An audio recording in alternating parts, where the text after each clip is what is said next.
Мақтаарал ауданында 68 елді мекен бар. Бүгінде соның 58 елді мекені табиғи газға қосылған. Қазіргі таңда ынталы елді мекенде газ құбырының жүйесі жүргізіліп, іске қосу жұмыстары жасалуда. Көгілдір отынмен қамту жұмыстарын қараша айының соңына дейін аяқтау жоспарланған. Кезең-кезеңмен ауылдарды табиғи газбен қамту жұмыстары жоспарда бар. Қазіргі уақытта тұрғындарға түсіндіру жұмыстары бойынша арнайы топ халықпен жұмыс жасауда. Газ қосылғанмен желтоқсан айына дейін көмір алуға біз түсіндіру жұмыстарын жүргіздік. Себебі газ қосылғанмен оны қосуы бар, біраз уақыт өтеді, құжаттарын істеу. Сол себепті біз әр тұрғынға жаңағы көмір алып, басында жұмыс жүргізу бойынша түсіндіру жұмыстарын жүргіздік. Жалпы бізде 21.673 тұрғын үй болса, қазіргі таңда 18.807 тұрғын үй газбен қамтылды. Қазір облыс әкімінің тапсырмасына сәйкес осы желтоқсан айының соңына дейін газбен қосу қамтамасыз ету бойынша халыққа түсіндіру жұмыстарын жүргізіп жатырмыз. Мақтаарал ауданына қарасты Мырзакент және Атакент елді мекендерінде саябақтар бар. Соның біреуіне бүгінде қайта құру жұмыстарының құрылысы жүргізілген.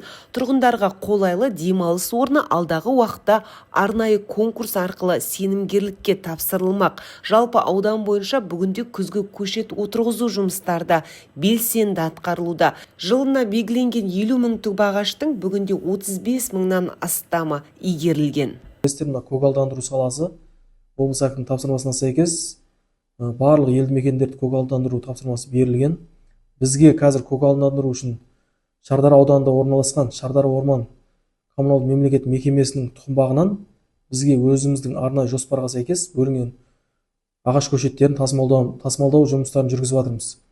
Бізге биылғы 25 жылға 50 мың көшет жоспарланған болса, егу 25 мың көшетті көктем мезгілінде отырғыздық.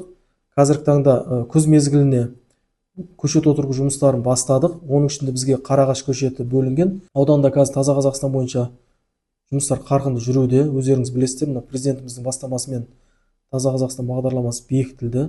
Жалпы ауданда парктер бойынша айтып өтетін болсам, қысқаша бізде орталық саябағы осы қазан айында ашылды. Қайта жаңғырды. Себебі ескілеу болған, бұрын Союз кезінде салынған. Қазіргі таңда парк ашылып, тиісті жұмыс жүргізуде.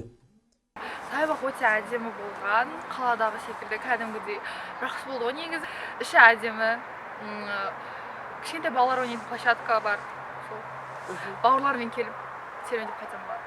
Айта кетейік, ауданда таза ауыз сумен қамту жұмыстарда қайта жаңғырту құрылысынан өтуде. Кезең-кезеңмен аталған жұмыстарды аяқтау ауданның басты назарында.